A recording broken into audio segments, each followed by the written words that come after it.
One day, Simba, the sun will set on my time here and will rise with you as the new king. Toto je animovaná klasika od Disneyho Levý král. A áno, As the king's brother, you should have been first in line. I was first in line. toto tiež. Aj keď majú podľa mňa spoločné maximálne tak meno. To, čo by malo byť zázrakom CGI, je namiesto toho menej kvalitná napodobenina pôvodného diela od spoločnosti, ktorá bývala top vo svete animácie a posúvania hraníc v tomto žánri. A toto nie je jediná prerábka, ktorá vo výsledku je horšia ako pôvodné dielo. Prečo je Disney zaseknutý na týchto hraných remakeoch starých obľúbených rozprávok? A skončí to vôbec niekedy? Moje meno je Patrik, vítam ťa na kanáli Ležovič Live a dnes sa pokúsim nájsť odpoveď na tieto otázky. Ak chceme skutočne pochopiť stav moderného Disney, musíme sa pozrieť na všetky kroky, ktoré viedli k súčasnej pozícii spoločnosti. Aj keď všetci dobre poznáme trend remakeov posledných rokov, Disney s tým začala už v polovici 90. rokov, keď spoločnosť prerobila Knihu džunglí z roku 1967. Aj keď je tento remake do značnej miery zabudnutý, možno ho považovať za prvý pokus toho, čo malo prísť. Alica v krajine zázrakov z roku 2010 bola ďalším pokusom spoločnosti Disney o remake, ktorý sa im dosť podaril a bol druhým najziskovejším filmom toho roka, ktorý sa umiestnil tesne pod Toy Story 3. Vzťah spoločnosti s prelomovou 3D animáciou začal vážne s uvedením prvého Toy Story v roku 1995. Samozrejme, bol to režisér John Lasseter a jeho tím v Pixare, ktorý za to môže. Ale vzhľadom na reputáciu spoločnosti Disney ako inovátora v oblasti animácie, malo zmysel pokračovať v objavovaní nových digitálnych hraníc. Ako sa však počítačová technológia neustále vyvíjala, vlastná 3D animácia Disneyho nebola úplne na rovnakej úrovni ako od Pixaru. Prvým pokusom spoločnosti o samostatný 3D výlet bol Dinosaurus z roku 2000,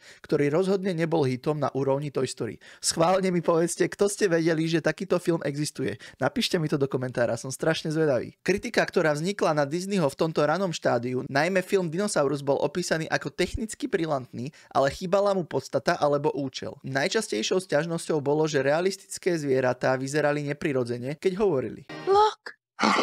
What? It's a cold-blooded monster. Ugh. Je zrejme, že Disney nebol pripravený na novú generáciu animácie. Po niekoľkých ďalších úspešných spoluprácach teda Disney v roku 2006 odkúpil Pixar a tieto dve spoločnosti sú odtedy jedným obrovským konglomerátom. Toto skoré prijatie technológie CGI a neskoršie zisky z filmu Alica v krajine zázrakov sú dva najväčšie dôvody pre posun v kreatívnom zameraní Disney. Mala to byť víťazná kombinácia. Realistická 3D animácia je nepochybne technicky pôsobivá a evidentne im to aj funguje. Zdá sa, že Disney si myslí, že rozšírenie hraníc animácie znamená, že sa zbavia kúzla a osobností, ktoré majú ich najobľúbenejšie postavy a hodia ich do skutočného sveta.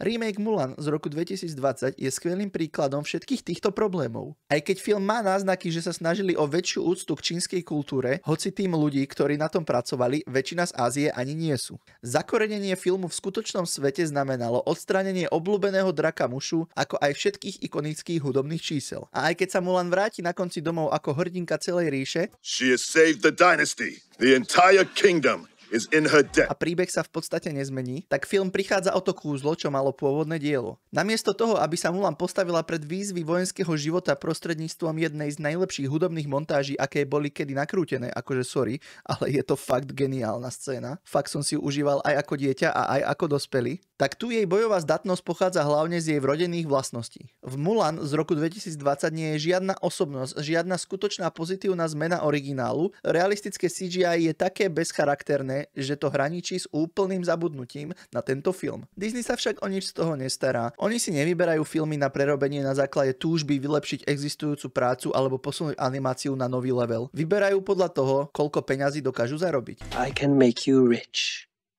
Rich enough to impress a princess. I keď v prípade Mulan im zisky nevyšli podľa plánu, ale to je z veľkej časti spôsobené pandémiou. V rokoch predtým a teraz po pandémii tento proces zopakovali a zaznamenali masívne zisky vo filmoch, ako je napríklad Malá morská víla z roku 2023, ktorá dokázala zarobiť $569 miliónov v kinách. Tieto čísla sú dôvodom, prečo sme už dlhé roky spamovaní filmami, ako je tento. Spoločnosť, kedysi oslavovaná pre svoj jedinečný prístup k tvorbe filmov, sa odtedy stala priemyselnou montážnou linkou, ktorá chrlí doslovné kópie vlastného umenia. Go ahead. Make a fool of yourself.